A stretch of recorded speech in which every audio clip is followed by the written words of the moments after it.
Pour cette semaine de Un dîner presque parfait confiné, on se retrouve à Paris, dans le 15e arrondissement rue Brancion. C'est au numéro 26 que se trouve l'immeuble dans lequel habite la famille André Donati qui nous accueille cette semaine. Et sans plus attendre, passons aux présentations de la famille. Commençons par la plus jeune d'entre elles. La cadette est Luna, 16 ans, étudiante au lycée Sainte-Élisabeth en seconde, et surtout passionnée de mode. Sa grande sœur est Valentine, 20 ans, stagiaire en community management et experte en télé-réalité. Nous finissons avec la troisième des sœurs, l'aînée Margot, 22 ans, institutrice en alternance et surtout grande passionnée de sport. Et il nous reste donc la dernière cuisinière de cette semaine, Laurence, 53 ans, juriste dans une banque, mais plus connue pour sa passion pour la méditation. Bienvenue pour le troisième soir d'un dîner presque parfait confiné. Et aujourd'hui, c'est Margot qui nous accueille avec son mélange quelque peu bizarre. En tout cas, ça s'apparente au vomi, mais j'espère que c'est bon. On espère pour toi aussi, Margot. Bon, allons découvrir le thème avec la découverte du menu par nos invités. Alors, je ne sais pas du tout ce que ça va être. Bon, vous êtes habitués maintenant, hein. Comme tous les soirs, nos invités sont très inspirés par les menus. entre conscience collective et individualisme, on ne sait sur quel verre danser. Je sais pas du tout. Décidément, ça ne s'arrange pas au fur et à mesure des épisodes. Bon, allons voir du côté de Luna, on compte sur Ensuite, toi. le plat cru comme un verre. Comme c'est un vers de poème, peut-être que le plat va être dit en poème. Peut-être. Ou peut-être que c'est une faute d'orthographe de la maîtresse. On ne sait pas. D'accord, Laurence. Bon, on retourne sur la source sûre qui est Luna. Donc cru, peut-être que ce sera un légume cru. Et après, peut-être qu'elle va nous sortir son petit coup de poireau, on sait pas. Attention, Luna, tu chauffes? Allez, allons voir du côté de la cuisine. Margot, en pleine préparation. par contre, concernant le plat, ça va être de l'improvisation en fait. Ok, c'est pas gagné. Voyons voir ce qu'il en est du dessert. Dessert, l'habit ne fait pas le moine. Aucune idée. C'est pas Valentine qui va nous aider, visiblement. Ok, Laurence, qu'en est-il pour toi? L'habit ne fait pas le moine. Il y a des trucs en chemise, pois en chemise, je sais pas. Bon, Luna, visiblement, on a encore besoin de toi. Bon bah peut-être que ce sera pas forcément quelque chose de très beau au physique, mais peut-être que ce sera meilleur au goût. Bon, il y a de l'idée. Voyons voir quelle est la réponse de Margot. Alors, je me lance dans un pari un peu risqué aujourd'hui, mais bon, je me dis que c'est l'occasion de prendre des risques sur le dîner presque parfait. Donc, c'est un gâteau à l'avocat que je fais faire en dessert. Ah ça, pour risquer, tu l'as dit. Hein. Et Green Vibes Only, bon, sur le dress code, parfait. Moi, je suis au top avec ma polaire verte. J'ai tout ce qu'il faut. Si Laurence semble plutôt excitée, ça se passe pas très bien du côté de la cuisine pour Margot. Je suis un peu stressée, je suis complètement en retard. Mon animation n'est pas prête, je sais pas comment je vais faire mon plat. Oui, on veut bien te croire, Margot, hein, mais bon, fallait peut-être adopter un autre comportement dans la cuisine cet après-midi. Hein.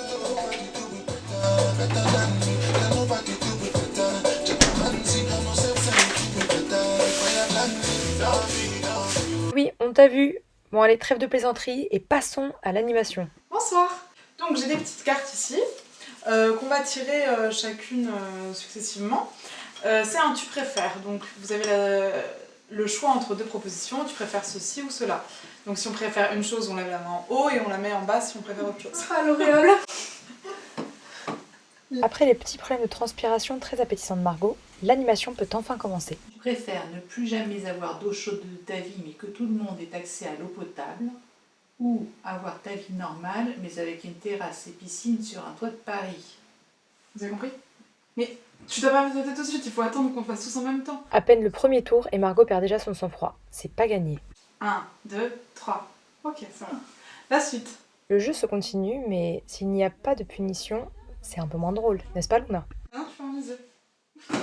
Ouvre la bouche, pas des trucs mauvais. Bah, fais pas cette tête Luna, c'est toujours mieux que du whisky. Mais d'ailleurs, qu'est-ce que tu manges?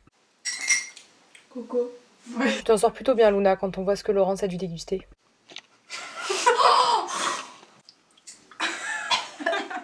Les tu préfères se poursuivent, mais c'est pas tout, mais on a faim Margot. Allez, c'est l'heure de passer au plat. On espère d'ailleurs que ça va bien se passer pour elle, car rappelez-vous, la dernière fois qu'on l'a vue en cuisine, c'était pas le top. Je suis hyper en retard, j'essaye de pas prendre trop de retard, donc je coupe mes oignons le plus vite possible.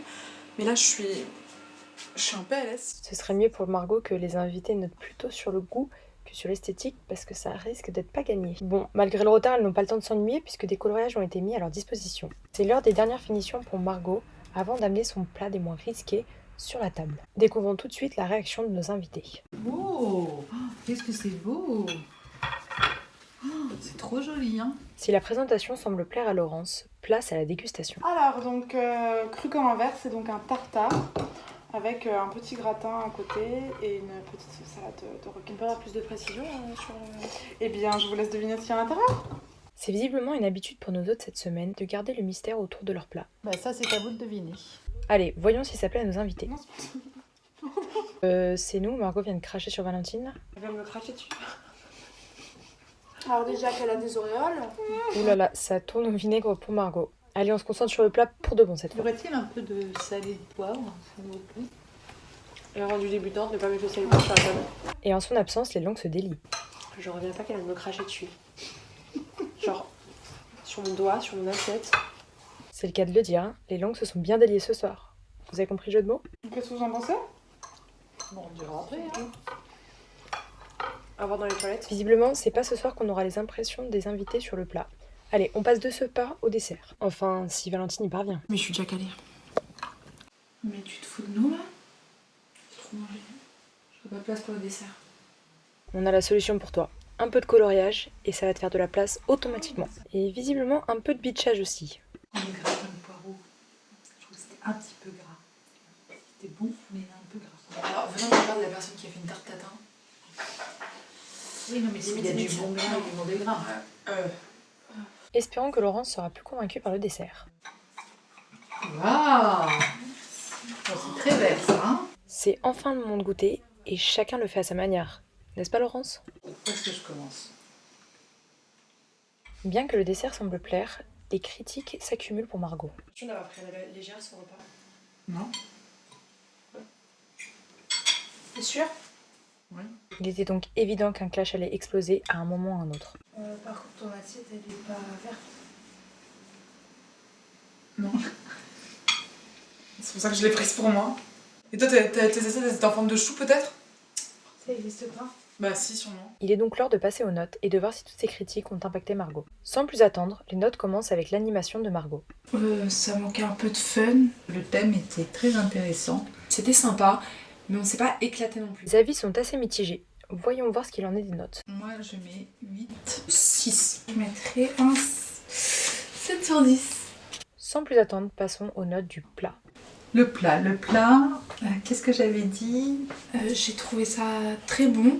Surtout la tarte au poireau, c'était vraiment le meilleur. Je trouve que c'était très original, très créatif. Alors le plat c'était osé, c'était par contre vachement dans le thème. Si ça partait bien, tout ne peut pas toujours être tout rose. Ou tout vert ce soir. Dernière chose, ah oui. La roquette, il y avait beaucoup trop de vinaigre, donc ça c'est un bémol. C'était pas ce que j'aime forcément le plus. Le gratin de poireau était un petit peu trop gras. Bon allez, plus de suspense et place aux notes. 7 sur 10.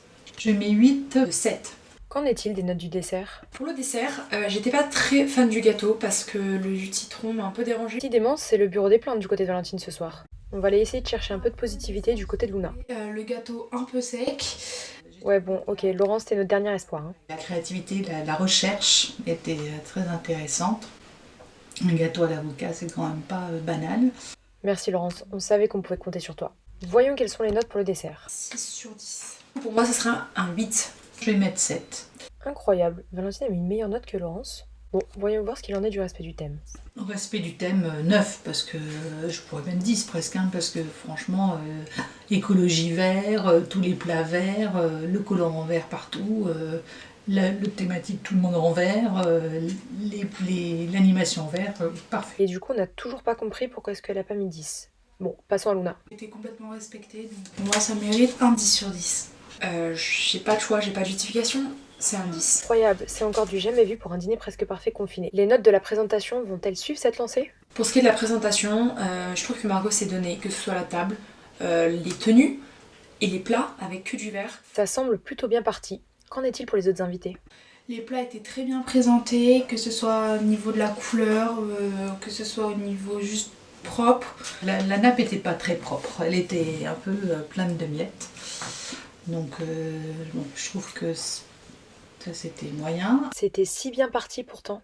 Quelles sont les notes de Margot pour la présentation? Pour moi, ce sera un 9 sur 10. Je mets 7. Je suis obligée de lui mettre la note de 10. Avant de voir un aperçu du dernier dîner de la semaine, écoutons ce que Margot a à dire sur sa soirée. J'étais plutôt contente de moi, franchement. J'avais peur des recettes que je maîtrisais pas, mais finalement moi j'ai trouvé que c'était bon. La présentation ça allait, j'ai essayé de respecter mon thème, donc je suis plutôt fière de moi. Si les notes de l'aîné semblent assez disparates, elles semblent s'en être plutôt bien sorties. Voyons voir ce qui nous attend pour le dernier dîner de la semaine avec Valentine et sa légendaire maladresse. Et ce sera sur le thème du cinéma que Valentine nous accueillera dans une soirée visiblement compliquée pour elle. Je vise pas du tout la première place. Bien évidemment, comme chaque soir de cette semaine, les dramas seront au rendez-vous. Tu peux me servir de l'eau s'il te plaît? Bah, tu peux t'y rire toi-même, non? On se laisse sur les derniers mots de Valentine et on se dit à la semaine prochaine. Je suis un peu dépitée ce soir.